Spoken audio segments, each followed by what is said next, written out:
Jason Smith joining us now, Republican congressman from Missouri, chairman of the Ways and Means Committee. Thank you, sir, so much for joining us. It does appear, as Chad was just reporting, House leaders do seem more confident now that they have the votes. Does Mike Johnson have the votes? I believe so, without a doubt. But I also would disagree. I think we've had the votes the whole time if we were going to move forward with an impeachment inquiry, Sandra. The issue is the White House has continued to stonewall all of our requests for information. In fact, we subpoenaed 2 DOJ tax investigators to come before Congress. And what happened? The White House, the administration prevented them to coming forward. They sent us a letter saying that they're not going to comply unless there's a formal vote of an impeachment inquiry. That's exactly what we're going to do tomorrow to make sure that we have 100% capability of getting all the information that we need to in this investigation. To be clear, I mean, former House Speaker Kevin McCarthy avoided a formal vote because he didn't have the votes, correct? I believe we didn't do the vote because we didn't find it to be necessary. If you look at what's happened in the past, Nancy Pelosi started a formal impeachment inquiry without having a formal vote.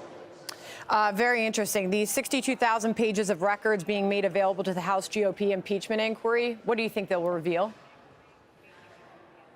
I'll tell you, we just continue to get more information. Just last week, Sandra, we had the 2 IRS whistleblowers come before the House Ways and Means Committee, and they provided over 100 pages of additional documents. Included in those 100 pages was 327 different communications from President Biden to Hunter Biden and his business associates all around 2014, before and after his 3 different visits to Ukraine. And they were all under fake alias names. So the more information we get in these emails, it's going to be a lot helpful. Will any of it prove to be illegal communication?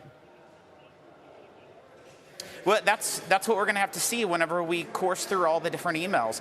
I'll tell you, with the information that's came forward by the IRS whistleblowers, time and time again, it should create doubt in all Americans of, is the president compromised? Is he the most corrupt in the history of this country? And that's what we're going to be looking into. Okay. All right. Meanwhile, Hunter Biden now facing 2 different indictments. This is happening at the same time. In Delaware, Hunter's attorneys filed a motion to dismiss one of them, an indictment on 3 federal gun charges. They argue the cases are part of the plea deal that, as we all remember, fell apart over the summer. Meantime, in California, Hunter was indicted last week on 9 tax-related charges. A preliminary hearing is expected this week. His attorney dodging questions about those charges. Did he file a false return? Did he evade taxes? I'm ending Mr. where I Biden started. goes into it's court, a yes or no. It's not a yes or no, because you want to drill. No, of course it's not. You can't ask a yes or no question on a complex area of law. What you can say is Hunter was late in filing and paying taxes in certain years. That is a given, as are millions and millions of Americans who do the same thing. The difference is millions and millions of Americans who do the same thing are not then confronted with a 56-page, 9-count indictment. Okay, so take that in. While a new piece argues Hunter Biden's drug addiction defense shattered by a new California indictment because he failed to report his taxes after becoming sober. Congressman, your reaction? I'll tell you that 2 IRS whistleblowers came before us, and what the indictment last week confirms is everything what the IRS whistleblower said.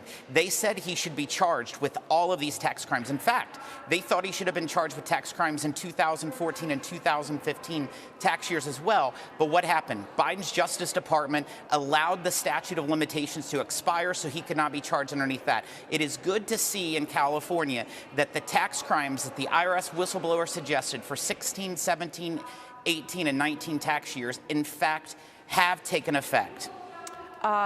Meanwhile, one editorial board says the Hunter Biden charges indict Biden's Justice Department too, Congressman, adding Garland repeatedly had denied that Weiss had been hamstrung in his investigative efforts.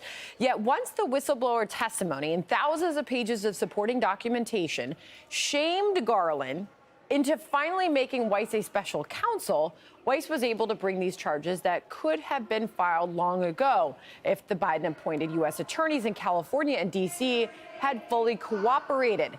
Essentially, Garland appears to be running a protection racket for President Biden. Do you believe that to be the case?